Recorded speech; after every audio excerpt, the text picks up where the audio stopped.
अस्सलाम वालेकुम। आज जो टॉपिक डिस्कस करेंगे हम वो है टाइफाइड एंड पैराटाइफाइड फीवर। ठीक है, टाइफाइड फीवर को एंटेरिक फीवर भी कहते हैं और इसका रीज़न ये है कि टाइफाइड और पैराटाइफाइड फीवर जिस बैक्टीरिया की वजह से कॉज होता है तो वो बैक्टीरिया जो है वो गट में परमानेंटली या क्रॉनिकली सेटल हो जाता है। इसकी वजह से इसको एंटेरिक फीवर कहते हैं। ठीक है, टाइफाइड की ऑनसेट जो है वो ग्रेजुअल होती है। ठीक है, वो स्लोली एंड ग्रेजुअली डेवलप होता है और पैराटाइफाइड फीवर जो है वो उसकी ऑनसेट एब्रप्ट होती है, मतलब वो एकदम से जो है फीवर डेवलप हो जाता है। टाइफाइड फीवर को एंटेरिक फीवर इसलिए कहते हैं because it's bacteria settled in the gut chronically. ठीक है, स्मॉल इंटेस्टाइन में जो है पायर पैचेस नॉर्मली प्रेजेंट होते हैं। ठीक है, एनाटॉमी में आपने पढ़ा होगा कि जब ये स्मॉल इंटेस्टाइन होते हैं इसमें अंदर फायर पैचेस प्रेजेंट होते हैं। जो bacteria settled here and cause ulceration also may settle in gall bladder but in carrier state. ठीक है, ये बैक्टीरिया पैराटाइफाइड, ठीक है, ये जो है स्मॉल इंटेस्टाइन के इन फायर पैचेस में जो है सेटल्ड हो जाता है। ठीक है, इसके अलावा एंटेरिक फीवर यानी स्मॉल इंटेस्टाइन के अलावा ये जो है गॉल ब्लैडर में भी सेटल होता है, लेकिन जब ये गट में सेटल हो जाता है तो वहाँ पे अल्सरेशन कॉज करता है और जब गॉल ब्लैडर में ये सेटल हो जाता है तो वहाँ पे ये जो है कैरियर स्टेट में प्रेजेंट होता है क्रॉनिकली। ठीक है, अब जो है टाइफाइड एंड पैराटाइफाइड फीवर के या एंटेरिक फीवर के क्लिनिकल फीचर्स क्या है। ठीक है, सबसे पहले जो फर्स्ट वीक में इसके क्लिनिकल फीचर्स अपेयर होंगी वो फीवर होगा। ठीक है, फीवर किस तरह होगा, स्टेप लेडर करेक्टर का होगा। स्टेप लेडर करेक्टर का फीवर ऐसा होता है कि वो ग्रेजुअली एंड स्लोली जो है वो डेवलप होता है। पहले जो है फीवर कम होगा, लेट्स सपोज 98, फिर जो है 101, 103 इस तरह। ठीक है, फिर जो है ये वापस लो हो जाता है, 98 पे आता है, फिर ये ग्रेजुअली एंड स्लोली जो है डेवलप होता है, तो इसको कहते हैं स्टेप लेडर फीवर। तो टाइफाइड फीवर में स्टेप लेडर फीवर अपेयर होगा। ठीक है, पहले कम फिर ज़्यादा इस तरह अगर फीवर आए तो इससे हम जो है सस्पेक्ट कर सकते हैं कि अब इस पेशेंट को टाइफाइड हुआ है।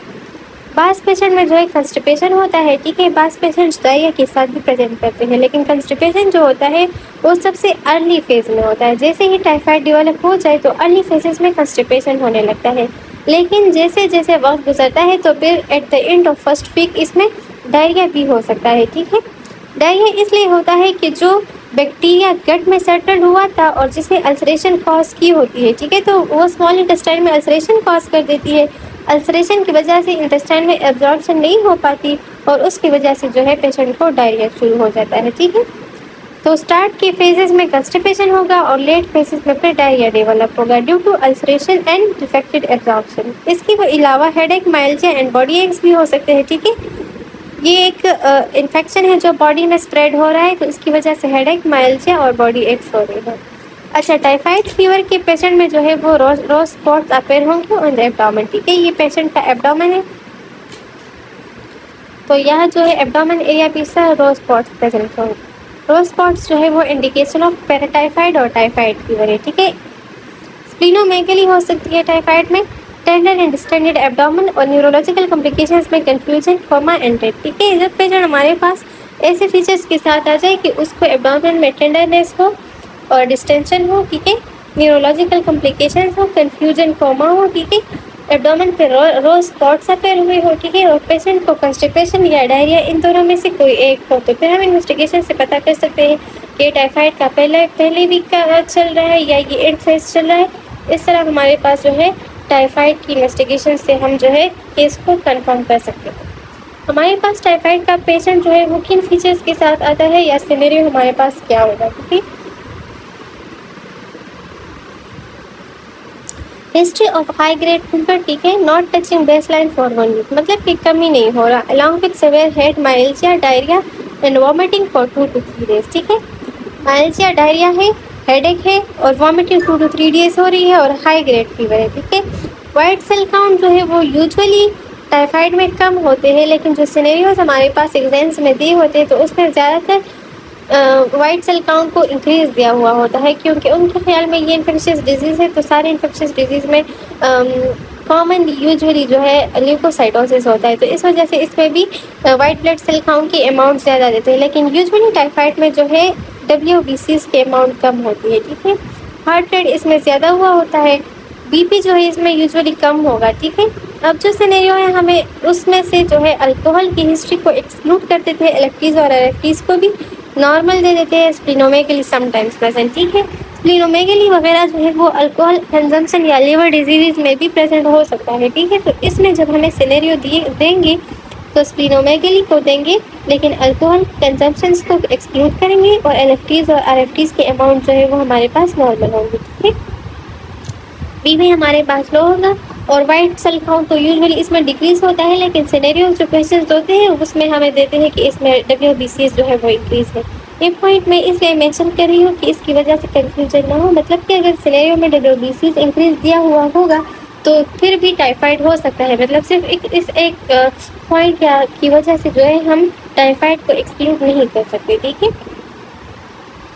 तो हमारे पास जो है क्या क्या फीचर्स हुई, फीवर को, कंस्टिपेशन और diarrhoea, headache, myalgia, rose spots, splenomegaly, tender and distended abdomen, ठीक है, और न्यूरोलॉजिकल कॉम्प्लिकेशंस भी हो सकती है। अच्छा, अब जो है if no history of infection and there is fever and diagnosis typhoid, ठीक है। जब भी हमारे पास कोई ऐसा सिनेरियो आए कि उसमें जो है कोई इन्फेक्शन की हिस्ट्री नहीं दी हो और फिर भी पेशेंट को फीवर हो, तो इसका मतलब ये है कि ये हमारे पास टाइफाइड फीवर है, ठीक है। इसके कॉम्प्लिकेशंस बहुत ज़्यादा इंपॉर्टेंट है, एग्जाम्स में अक्सर पूछते हैं, ठीक है। तो टाइफाइड के कॉम्प्लिकेशंस क्या होंगे, सबसे पहले बाउल इम्प्लिकेशंस होंगी, क्योंकि हमने अभी पढ़ा कि गट में जो है इसका बैक्टीरिया जो है वो क्रोनोलॉजिकली या क्रॉनिकली जो है सेटल्ड हो जाता है, तो इसकी वजह से इसमें बाउल डिजीज़ हो सकती है, ठीक है। It involve Payal patches of small intestine, जिसकी वजह से उसमें परफोरेशन या हेमरेज हो सकता है, ठीक है। सेप्टिक फोकाई, अगर ये सिस्टमिक फंक्शंस में जो है इन्फेक्शन स्प्रेड करे तो फिर बोन एंड जॉइंट्स, कोलिसिस्टाइटिस और मेनिंजाइटिस भी हो सकता है, ठीक है। टाइफाइड से कॉम्प्लिकेशंस में bone joints, cholecystitis and meningitis हो सकता है। अगर टाइफाइड टॉक्सिक स्टेट में चला जाए तो उससे जो है मायोकार्डाइटिस और नेफ्राइटिस भी हो सकता है, ठीक है। हार्ट में इन्फेक्शन और किडनीज में इन्फेक्शन जो है वो टाइफाइड की वजह से हो सकता है। अगर ये गॉल ब्लैडर में सेटल हो जाए तो उसे जो है क्रॉनिक इन्फेक्शन भी हो सकता है, ठीक है। तो बस ये चार ही याद रखिए, बाउल, सेप्टिक फोकाई और टॉक्सिक स्टेट में मायोकार्डाइटिस एंड नेफ्राइटिस और क्रॉनिक में सेटलिंग गॉल ब्लैडर, ठीक है।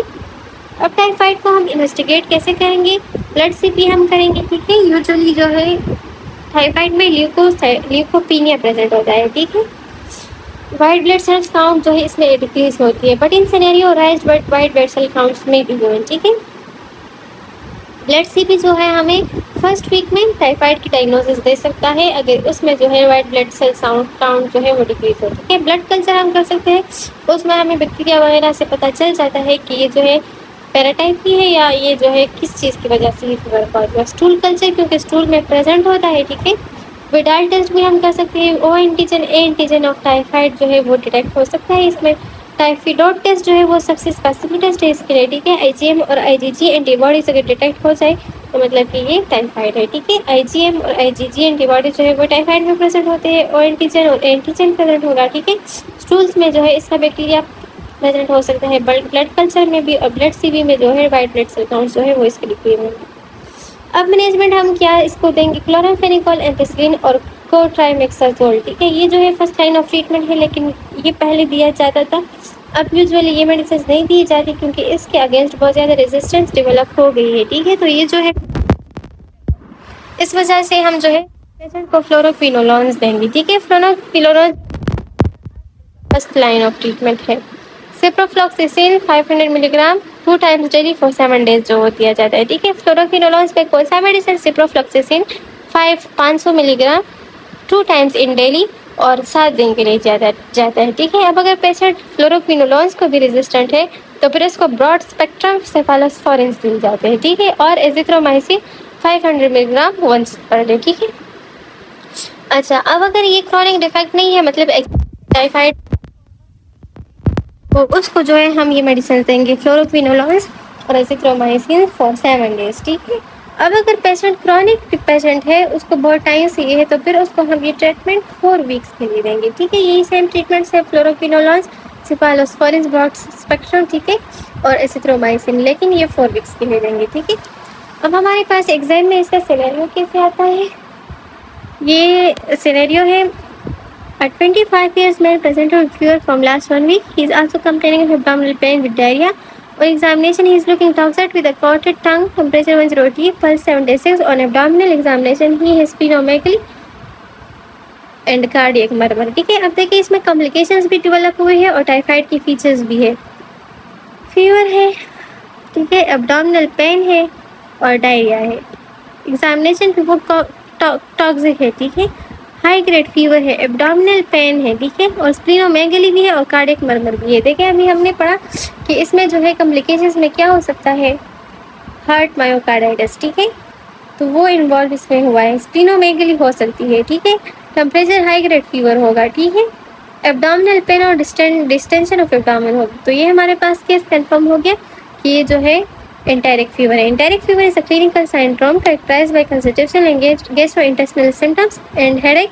It is caused by Salmonella Typhi, ठीक है, सल्मोनेला टाइफी की वजह से जो है ये कॉज होता है और इसमें जो है ये फीचर्स होते हैं Salmonella Typhi characterised by constitutional and gastrointestinal symptoms, ठीक है, गट या कॉन्स्टिट्यूशनल सिम्टम्स और हेडेक इसमें इन्वॉल्व होते हैं।